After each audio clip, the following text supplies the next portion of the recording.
kembali lagi bersama Mang Ardi ya. Di video kali ini kita ingin melanjutkan materi kita guys. Jangan lupa slogan kita, masih ingat guys? Masmud masa muda. Oke, masih bersama Mamang di sini ya. Kita ingin melanjutkan, langsung saja mungkin ya. 1 2 3 4. Oke, kita di sini punya ruang terukur guys. Jadi ini kita masuk ke pembahasan baru namanya ruang terukur.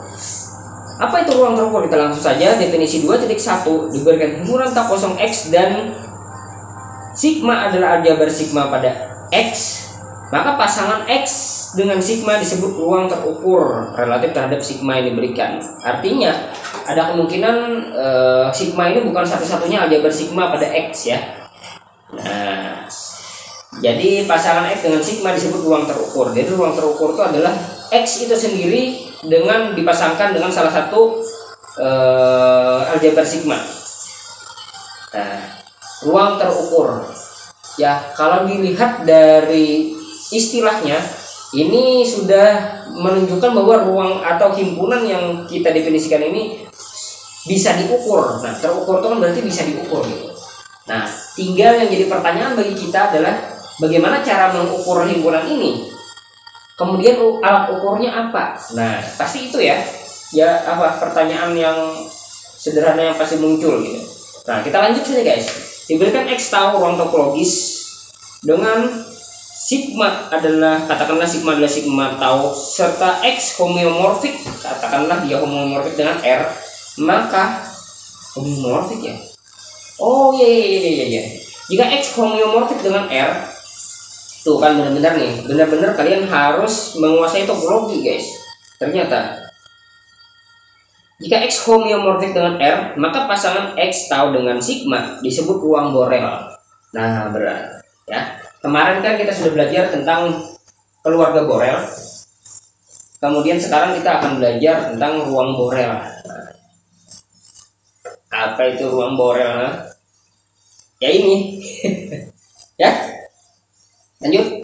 Definisi 2.2 diberikan X sigma ruang terukur suatu fungsi mu dengan dia non negatif ya, berarti ya, karena kode mainnya ini berarti dia non negatif dan boleh tak hingga guys. Nah, ini boleh tak hingga nih ternyata.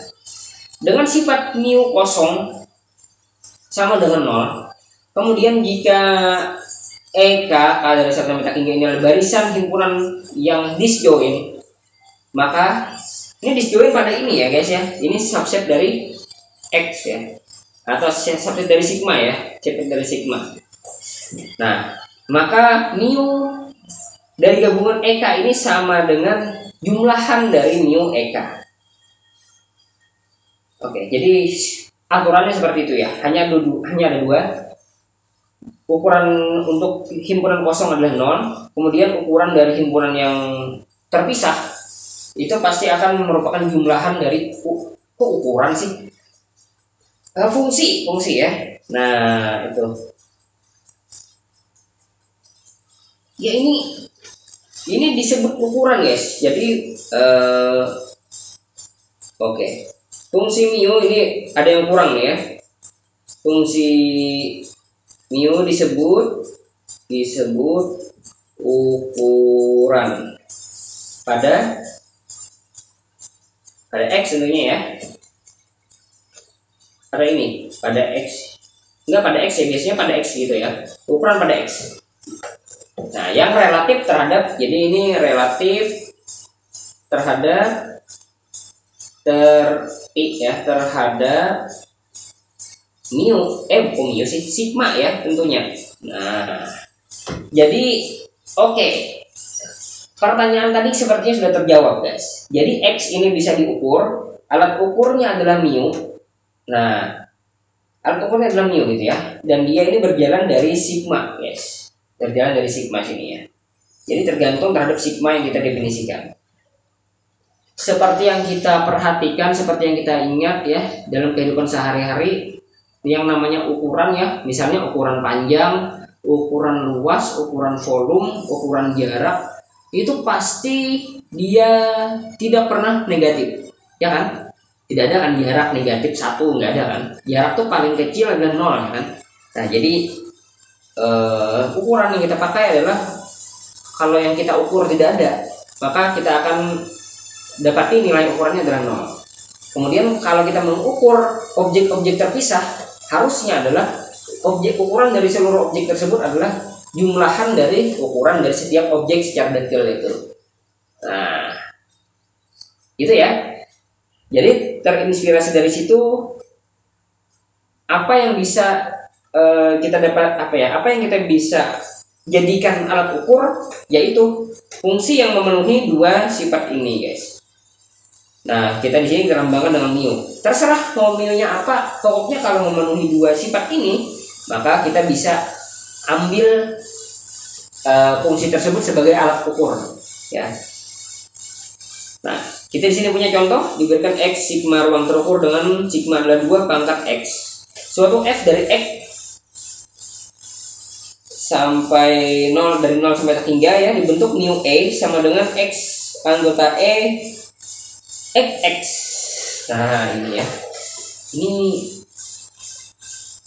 walaupun contoh tapi tetap terlihat ini ya, tetap terlihat abstrak gitu. Wah, karena memang sangat abstrak, guys. Jadi yang memang yang mempelajari teori ini memang dikhususkan untuk kalian matematikawan tingkat lanjut gitu. Kalau yang kalian mau kasih nok ya, nah memang tidak sarankan untuk mempelajari teori ini karena terlalu abstrak.